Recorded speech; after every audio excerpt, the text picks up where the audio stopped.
अंत में सोचता है कि खरदूषण मौसम बलवंता तिनई कुमार बिनु भगवंता। खर और दूसर तो मेरे समान बलवान थे, भगवान के सिवा उनको कोई दूसरा मार नहीं सकता, तो उनको मारने वाला कौन आ गया? क्या कहीं ऐसा तो नहीं हुआ कि देवताओं के योजनानुसार भगवान ने अवतार ले लिया हो? खरदूषण मौसम बलवंता तिनई कुमार बिनु भगवंता। क्या सुर रंजन भंजन महिधारा जो जगदीश लीन अवतारा। कहीं ऐसा तो नहीं है कि देवताओं की रक्षा करने के लिए, पृथ्वी का भार हरण करने के लिए जगदीश्वर भगवान ने अवतार ले लिया हो?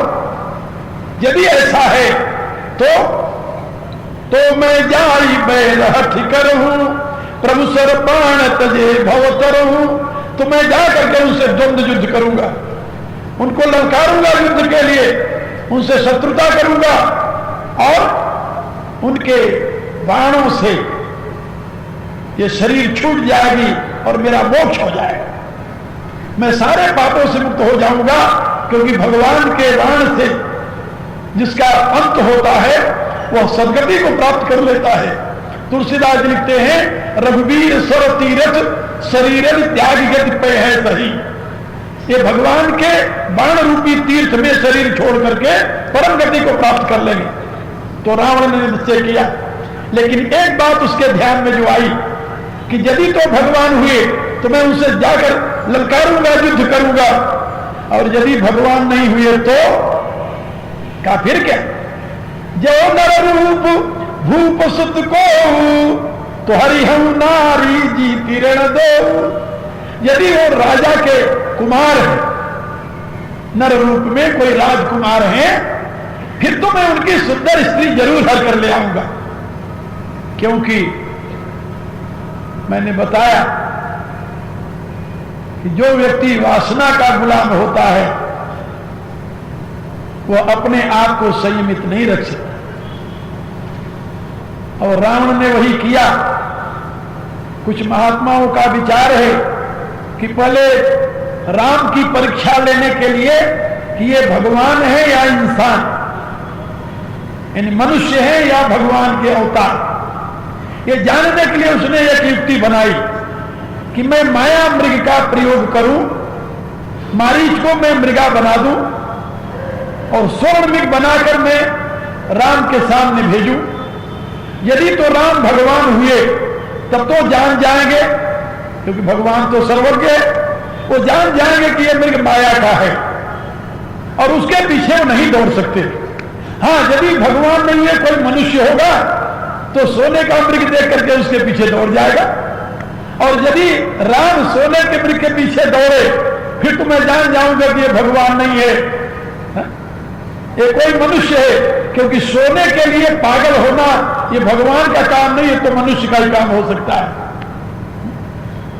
और परिणाम यही हुआ, भगवान के पास वो माया का मृग बना कर गया लेकर के मारीच को। कहा भगवान भी बड़े खिलाड़ी। तुलसीदास जी ने लिखा है परम कौतुकी कृपा निकेता। भगवान बड़े खिलाड़ी हैं, परम कौतुकी हैं, बड़े ही क्रीड़ा करने वाले हैं। इसलिए उन्होंने रावण के उस चाल को सोच करके कहा कि देख भाई रावण, ये यथा माम प्रपद्यन्ते तांस तथैव भजाम्य। मेरे पास जो जिस भाव से आता है उसके साथ मैं भी वैसे व्यवहार करता हूं। तू माया का मृग मुझे देने आया है तो रह जा, मैं तेरे लिए भी माया की सीता बना रहा। तो भगवान राम ने सीता जी को बुलाया, कहा देवी बोले, का सुनहु प्रिया व्रत रुचिर सुशीला मैं कछु कर ललित नर लीला। हे भगवती, अब मैं कुछ ललित नर लीला करना चाहता हूं, सुंदर नर लीला करना चाहता हूं। कहा प्रभु फिर क्या? इसके लिए तुम पावक करो निवासा जब लगी करो निशाचर नासा। तो जब तक मैं निशाचरों का नाश करूं तब तक तुम अग्नि में निवास करो। कहा अग्नि में निवास क्यों करूं प्रभु आपके साथ? तो सकल कथा जब राम बखानी, तो भगवान ने सारी कथा सुना दी। कथा क्या सुनाई जानते हो? वो भी मजे की बात मैं आप लोगों को बता दूं। एक ब्राह्मण ऋषि थे, हिमालय में रहते थे। उन्होंने भगवती की आराधना की, महालक्ष्मी की। महालक्ष्मी जब प्रकट हुई तो उन्होंने प्रार्थना की भगवती से कि मैं भगवती तुम्हें पुत्री रूप में चाहता हूं, तू मेरी पुत्री बन जा। भगवती मुस्कुराई, कायो वस्त, हम तुम्हारी पुत्री बन जाएंगे। तो उनके घर में भगवती स्वयं महालक्ष्मी पुत्री के रूप में पैदा हुई। जब पैदा हुई तो ऋषि ने उसका नाम रखा वेदवती, उस पुत्री का नाम रखा वेदवती। जब वो पुत्री बड़ी हुई, अब ये चिंता हुई कि इसका विवाह करना चाहिए। अब वो तो महालक्ष्मी है, तो महालक्ष्मी का विवाह किससे हो सकता है? कौन दुनिया में ऐसा पुरुष है जिसको पति रूप में वर्ण करेगी? तो अब ऋषि भी जानते थे कि महालक्ष्मी का अवतार है। तो वेदवती ने कहा कि पिताश्री मेरे विवाह की चिंता न कीजिए, मेरे पति तो भगवान श्रीमन नारायण होंगे। कहा पुत्री भगवान को पति रूप में पाना तो इतना सरल नहीं है, उसके लिए तुम्हें तपस्या करनी पड़ेगी। कहा पिताजी मैं तपस्या करूंगी। तो वेदवती तपस्या करने में लग गई, घोर तप करने लगी। वो एक दिन रावण आकाश मार्ग से रथ से जा रहा था, उसकी दृष्टि वेदवती पर पड़ गई। वेदवती क्योंकि साक्षात भगवती का स्वरूप थी, उसको देखकर मुग्ध हो गया पागल, और मुग्ध होकर के अपना रथ वही नीचे उतार दिया और उसके पास पहुंच गया। अरे कहा सुंदरी तुम्हारा ये सुकुमार शरीर, तुम्हारी ये कोमल काया, तुम्हारी ये युवावस्था, ये कठोर तप करने के लिए नहीं है। अरे ये तो किसी के अंक की शोभा बढ़ाने के लिए है। और तुम मेरा परिचय जानो, मैं विश्वरा का पुत्र, उत्तम कुल में उत्पन्न हुआ, पुलस्त का पौत्र हूं। मेरा नाम दशकंधर है, दशीष है, दशानन है, और विश्व मुझे रावण के नाम से जानता है। और मैं तुम्हारे लिए मुग्ध होकर तुम्हारा आह्वान करता हूं, तुम मुझे पति रूप में वर्ण कर ले। वेदवती अपनी तपस्या में मग्न थी, श्रीमन्नारायण के चिंतन में मग्न थी। जब कोई उत्तर नहीं दिया, वो ध्यान अवस्थित थी, तो उसने बार बार संकेत करते हुए अंत में कहा कि यदि तुम मुझे स्वीकार नहीं करती तो मैं तुम्हें जबरी उठाकर ले जाऊंगा। इतना कहते हुए उसने अपना हाथ बढ़ा दिया और भगवती का केश उसके हाथ में आया। केश, उसका ध्यान खुल गया। ध्यान खुलते उसने देखा उसकी तरफ, कहा दुष्ट तू जानता नहीं कि मैं कौन हूं? मैं यदि तुम्हें श्राप दूं तो मेरी तपस्या भंग होती है, लेकिन तुम्हारी इच्छा अवश्य मैं पूरी करूंगी। तुम्हारे लंका में मैं अवश्य चलूंगी, लेकिन वो चलूंगी तुम्हारा नाश करने के लिए। इतना कह करके उसने अपने आप को जिस यज्ञ कुंड में हवन कर रही थी तपस्या के साथ, अपने आप को उसी में समाहित कर दिया। जब उसी में समाहित कर दिया, अग्नि में प्रवेश कर गई वो। अब भगवान राम ने श्री सीता जी को एक कथा सुनाई, कहा कि वेदवती जो तुम्हारा ही अवतार थी, वो अग्नि में निवास कर रही है, तुम्हारी छाया है, तुम्हारा ही अंश है, और वो प्रतिज्ञा की है रावण का नाश करने के लिए लंका में जाने की। तो क्या तुम अपनी प्रतिज्ञा मिथ्या करना चाहोगी? भगवती ने कहा कि नहीं। कहा फिर अब तुम अग्नि में प्रवेश कर जाओ और वेदवती को बाहर आने दो। तो सकल कथा जब राम बखानी, तो प्रभु पद गही ही अनल समानी। तो जब सारी कथा राम ने बता दिया तो सीता ने प्रणाम किया, आप अग्नि में प्रवेश कर गई और वेदवती अग्नि से बाहर आ गई। जब वेदवती आकर के बाहर बैठी तो निज प्रतिबिंब राखित सीता, वेदवती तो भगवती का ही प्रतिबिंब है, उसी के अंश से उत्पन्न हुई है। तो तैसे ही रूपशील सुपुनीता, वह सीता के समान ही रूपवती है, वैसे शीलवान है, वैसे उसमें सामर्थ्य है, सब कुछ उसमें वही है, क्योंकि उन्हीं का वह अभिव्यक्त रूप है, उन्हीं की वो प्रतिमा है, प्रतिमूर्ति है, उन्हीं की वो प्रतिबिंब है। अब परिणाम क्या हुआ? रावण उधर माया का मृग बनाया, भगवान राम ने इधर माया की सीता बना दी। आओ ले जाओ। इसलिए जब माया मृग आता है तो वहां पर लक्ष्मण ने मृग को नहीं देखा, राम ने मृग को नहीं देखा, उस मृग को किसने देखा? हाँ, तुलसीदास जी लिखते हैं कि उस मृग को केवल सीता जी ने देखा, और सीता जी ने देख करके राम से कहा, सुनऊ देव रघुवीर कृपाला, यही मृग की अति सुंदर छाला। ये बहुत ही सुंदर मृग है। कवितावली गीतावली रामायण में तुलसीदास ने लिखा है कि भगवती कहती है कि यदि ये जीते जी मिल जाए तो पाइबे पालिबे जोग कनक मृग मारे सुंदर छाला। यदि जीवित मिल जाए तो इसको मैं पालूंगी, और यदि नहीं जीवित मिलता तो मार कर इसकी छाला ले आइए आप। सारी योजना तो पहले से ही। तो रावण की उस अज्ञानता संभालते हुए, समझते हुए भगवान ने अपनी ईश्वरता नहीं दिखाई, कनक मृग के पीछे दौड़ पड़े। रावण ने समझ लिया कि ये तो मनुष्य है, भगवान भला माया के मृग को क्यों नहीं पहचानेगा। रावण राम को ठगना चाहता था, लेकिन राम ने उसे ठग लिया। ये तो आप समझते हो ना कि तुलसीदास जी का एक चौपाई है जिसमें उन्होंने लिखा है कि नीति प्रीति परमारथ स्वार्थ, ये कौन राम समझान यथार्थ।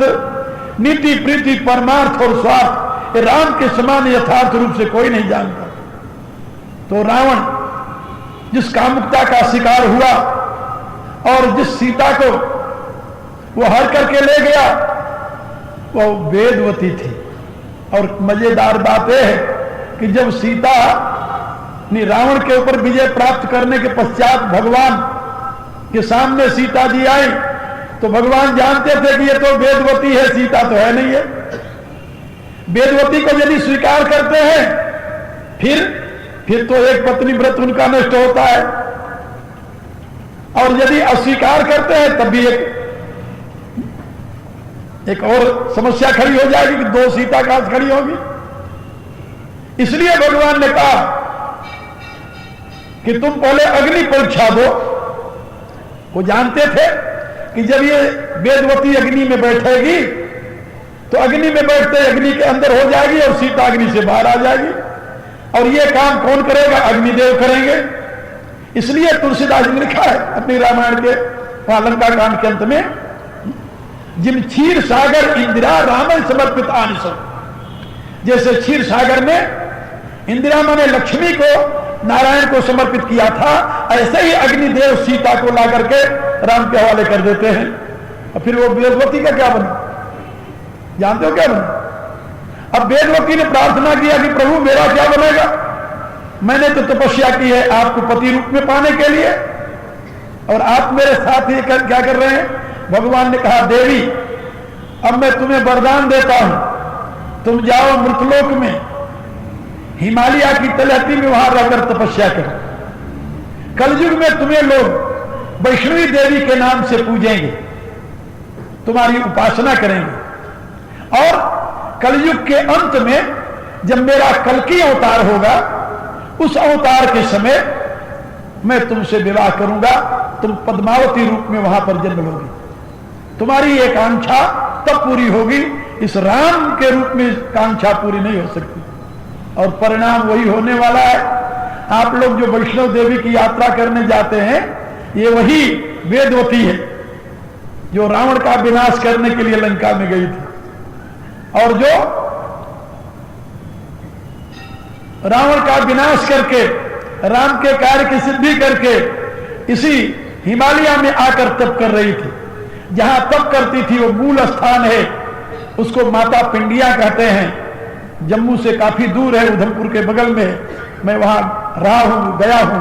वहां से आकर फिर वो भूमा देवी में रही, वहां से फिर यहाँ गुफा में जाकर के विराजमान है, जिसको आज वैष्णो देवी के नाम से लोग जानते हैं। तो मैं आप लोगों को यह बता रहा था कि वह राक्षस समाज जहां विषय के प्रवाह में आबद्ध होकर के रावण ऐसा व्यक्ति अपने सारे समाज के विनाश के गर्त में डाल दिया, केवल एक वासना का शिकार होकर के उस समाज को नैतिकता का उपदेश देना, उस समाज को काम क्रोध लोभ से बचने की सीख देना,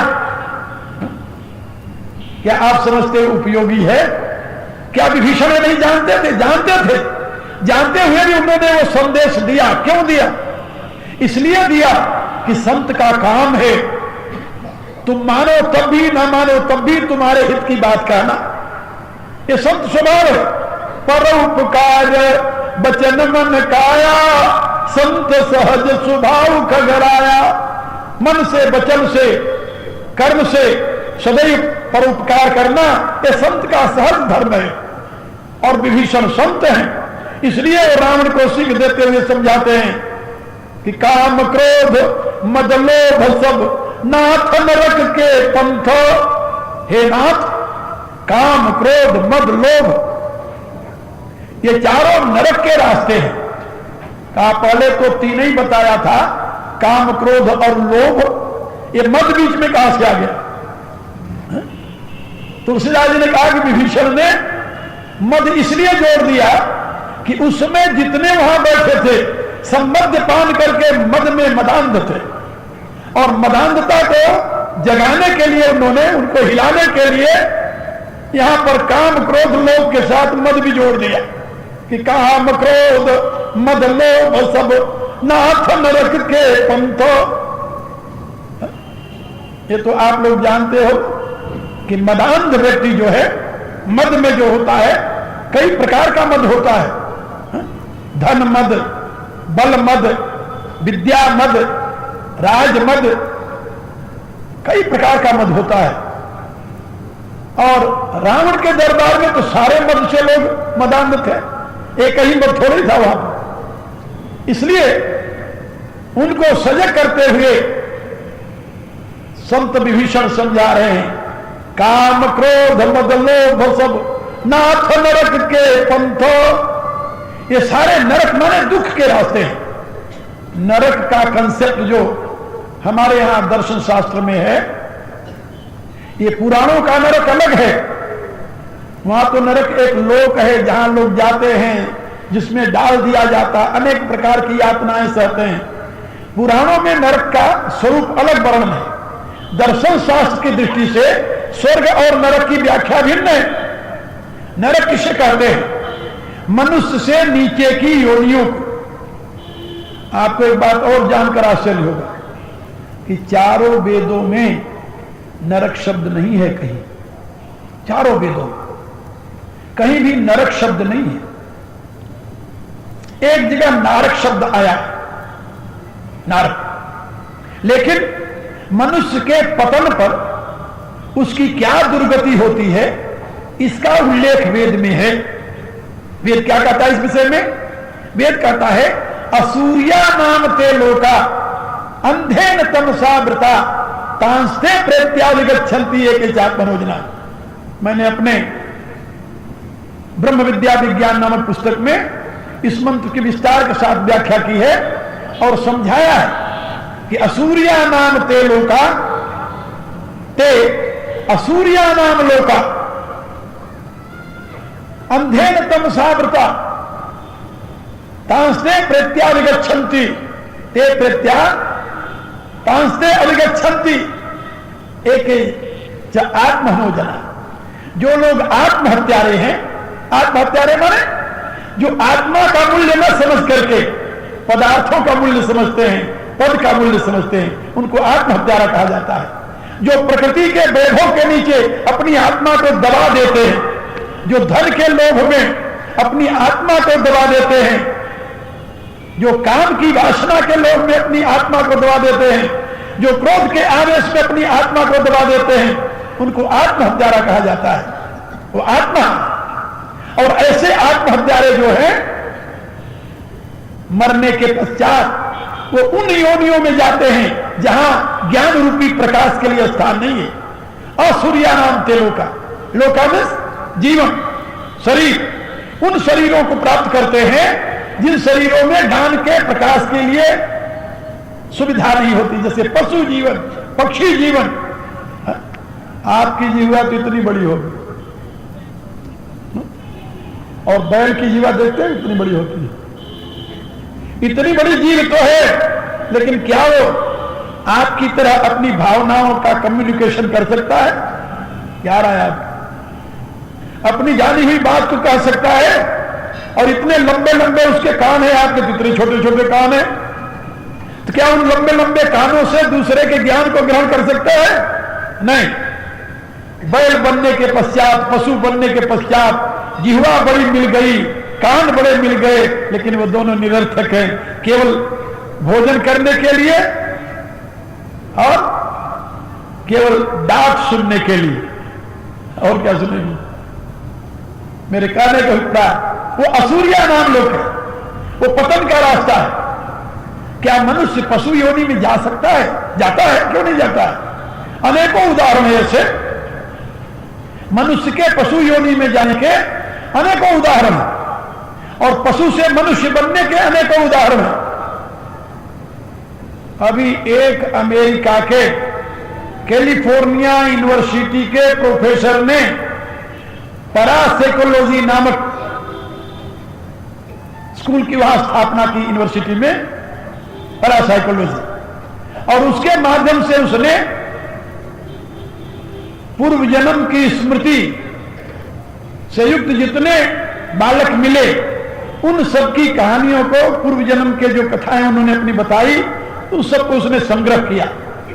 और उसने उस पुस्तक में लिखा है कि उस समय उसके पास आज से कुछ वर्ष पहले तक 600 ऐसी घटनाएं,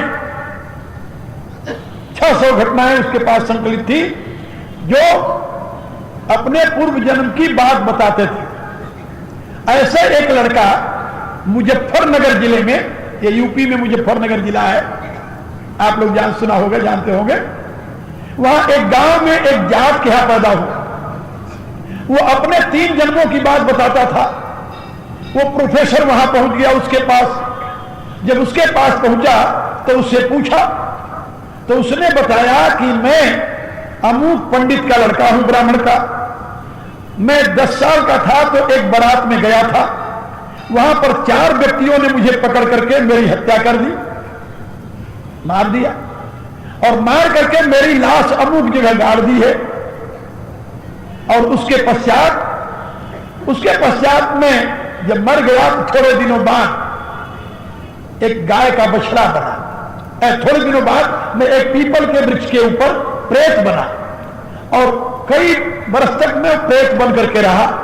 उसके बाद में मैं एक गाय का बछड़ा बना, और गाय का बछड़ा हुआ तो थोड़े महीने बाद मैं मर गया, और फिर मैं यहां आकर पैदा हुआ हूं। अब इस बात की सच्चाई को जानने के लिए वो प्रोफेसर उस लड़के को लेकर पहले गया कि बता किस जगह तू पेड़ पर भूत था, तो ले जाकर पीपल का पेड़ दिखाया। कहा अच्छा तुम ये बताओ कि तुम्हारी लाश को कहां गाड़ा था तुम्हें मार करके? वो लड़का लेकर के उस स्थान पर पहुंच गया, और इस घटना को हुए 10-12 वर्ष हो गए थे, और ये घटना पुलिस के यहां रफा दफा हो गया था। बच्चा कहां गया, किसने मारा, कुछ पता नहीं था। उसने जाकर बताया कि यहां पर मेरी लाश गड़ी है। पुलिस वहां पहुंच गई, खुदवाया तो उस बच्चे की लाश मिली। वहां थी लाश, क्या थी? ठटरी थी, तो गलसल गई थी। जब वो ठटरी मिली तो विश्वास हो गया कि तो सत्य बात कह रहा है। तो उसके द्वारा अब वो जिन 4 व्यक्तियों का नाम बताया था उनके ऊपर मुकदमा चला कत्ल का, और ये सारी कहानी उस प्रोफेसर ने अपनी पुस्तक में लिखी। उसमें 20 ऐसे उदाहरण, 20 ऐसी घटनाओं का वर्णन किया है जिन लोगों ने अपने पूर्व जन्म की कहानी बताई। उसमें एक छत्रपुर की एक शकुंतला नाम की लड़की, उसने भी अपने 3 जन्म की कहानी बताई, और भी कई ऐसी कहानियां उसने इकट्ठा की। तो मैं आपको बता रहा था कि वर्तमान में भी उस लड़के के कथन से तो आपको समझ में आ गई बात ना, कि मनुष्य से भूत बना, भूत से बैल का बच्चा बना, बछड़ा बना, और बछड़ा के बाद फिर मनुष्य बना। इससे निश्चित होता है कि यह जीवात्मा अधोगति को भी प्राप्त होती है, ऊर्ध्वगति को भी प्राप्त होती है। आप मरने के पश्चात देवता भी बन सकते हैं, पशु भी बन सकते हैं, पशु से नीचे की योनि में भी जा सकते हैं। इसलिए वेद कहता है असूर्यानाम तेलो का अंधेर तमसावृता तांस्ते प्रेत्याभिगच्छन्ति ये चार मनोजना। वो नरक है, मनुष्य से नीचे गिरना नरक है, मनुष्य से ऊपर जाना स्वर्ग है, और मनुष्य जीवन में रहना यह मध्यावस्था है। तो यहां पर विभीषण समझा रहे हैं कि जो काम क्रोध मद और लोभ के वशीभूत होता है वो मरने के पश्चात स्वर्ग नहीं पाता, वो नरक में ही जाता है। नरक माने मनुष्य से नीचे गिर जाता है, पुनः उसे मनुष्य शरीर की प्राप्ति नहीं होती। कबीर की वो वाणी तो याद होगी ना, 184 भरमिया ओ पर अटका आए, अब की पासा ना पड़ा तो फिर 84 जाए। ये संतों की अनुभूतियां हैं और वैज्ञानिकों की खोज है। इसलिए यह मानना कि दुनिया में कोई नरक स्वर्ग नहीं है, यह भ्रांति मात्र है। याद रखो, यदि आपका जीवन काम से, क्रोध से, लोभ से, अहंकार से युक्त है तो मृत्यु के पश्चात उन पशु पक्षी आदि योनियों की प्राप्ति होगी जहां ज्ञान का प्रकाश नहीं है। और यदि आपका जीवन इन तीनों से मुक्त है तो आप उज्जवल शरीर प्राप्त करेंगे, श्रेष्ठ जीवन प्राप्त करेंगे, जिसे स्वर्ग कहा जाता है। उत्तम योनि को प्राप्त करना ही स्वर्ग को प्राप्त करना है। सुवर्ग में, स्वर्ग माने क्या होता है? सुवर्ग, श्रेष्ठ वर्ग में आपकी गणना होगी। और जीते जी भी देख लीजिए, जो कामी क्रोधी लोभी है, अहंकारी है, उनकी गणना कुवर्ग में होती है। और जो काम क्रोध लोभ से रहित होकर लोक हित में लगे रहते हैं, विद्वान है, सदाचारी है, उनकी गणना सुवर्ग में होती है। जिसकी गणना सुवर्ग में होती है वह स्वर्ग में रह रहा है, जिसकी गणना कुवर्ग में होती है वो नरक का यातना भोग रहा है, जीते जी भोग रहा है। मर्दे की बात तो अलग रही। इसलिए विभीषण का वह उपदेश याद रखो, काम क्रोध मद लोभ सब नाथ नरक के पंथ। फिर कैसे बचा जाए इनसे? का सब परिहरी रघुबीर ही भजऊ भजई जई संत। इन सबका त्याग करके तुम रघुनाथ जी का, रघुवीर का, परमात्मा का, जिसमें 5 प्रकार की वीरता हो, उसको रघुवीर कहते हैं। त्याग वीरो, दया वीरो, विद्या वीरो विचक्षण, पराक्रम महावीरो, धर्म वीरो सदासत। ये 5 प्रकार की वीरता जिसमें होती है उसकी संज्ञा होती है रघुवीर। और जो 5 प्रकार की वीरता से युक्त है उस परमात्मा की शरण में जाओ, उसका सुमिरन करो। उसका सुमिरन करोगे तो उसके गुण धर्म तुम्हारे में आएंगे, और जब तुम्हारे में उसके गुण धर्म आएंगे तुम्हारा जीवन धन्य बन जाएगा। तो विभीषण के इस निर्देश को अपने जीवन में धारण करके सावधान होकर उन 4 दोषों से बचने का प्रयत्न कीजिए और अपने को दैवी गुणों से युक्त करके उत्थान की दिशा में आगे बढ़िए। इसके आगे उन्होंने रावण को और भी अच्छी सीख दी है, जिसकी व्याख्या कल आप लोगों को सुनाई जाएगी। आज समय पूरा हो गया, अब प्रार्थना कीजिए। और आज भगवान ने बड़ी दया की। पहले आंधी आई तो धूल उड़े, गर्मी बहुत बढ़ गई थी, त्राहि त्राहि लोग कर रहे थे, तो भगवान ने कहा भाई थोड़ा खो थोड़ा पाओ। तो उन्होंने थोड़ा सा आंधी के साथ बूंदिया बरसा करके शीतलता प्रदान कर दी। अब शीतलता प्रदान करने में थोड़ा सा व्यवधान तो होता ही है, लेकिन फिर भी आप लोग इतनी संख्या में पहुंच गए। शहर में बिजली का भी अभाव है, शायद मेरे विचार से तो आ गई होगी, नहीं तो अंधेरा भी था, इसलिए लोग आने वाले भी उतनी मात्रा में नहीं आए। फिर भी आप इतनी मात्रा में आ गए, हमें तो यही देखकर आश्चर्य हो रहा है। और मुझे विश्वास है कि आप लोग जिज्ञासु हैं और मेरी बातें सुनने की रुचि रखते हैं। और हम ये भी समझते हैं और आप लोग जानते हो कि यहाँ पर वो ताम तमूरे की बात तो है नहीं, गाजे बाजे और एक्स्ट्रा आप क्या बोलते हैं उसे, हमें तो नाम भी नहीं आता, और न तो मैं कथा कहानी आपको सुनाता हूं। तत्व विज्ञान की बातें सुनने वाले इतनी मात्रा में अभी भारत में हैं ये जानकर मुझे प्रसन्नता होती है। और प्रातः काल गीता का प्रवचन आप लोग फिर वही सुनेंगे। अक्षर ब्रह्म की उपासना का जो क्रम है और सगुण साकार की उपासना की विशिष्टता तो पहले मैं बता चुका हूं। और अब आप मेरे साथ प्रार्थना कीजिए। कल सवेरे फिर मिलेंगे। सर्वे भवन्तु सुखिनः, सर्वे सन्तु निरामयाः, सर्वे भद्राणि पश्यन्तु, मा कश्चित् दुःखभाग् भवेत्। ओम पूर्णमदः पूर्णमिदं पूर्णात् पूर्णमुदच्यते पूर्णस्य पूर्णमादाय पूर्णमेवावशिष्यते। ओम शांति शांति शांति। ओम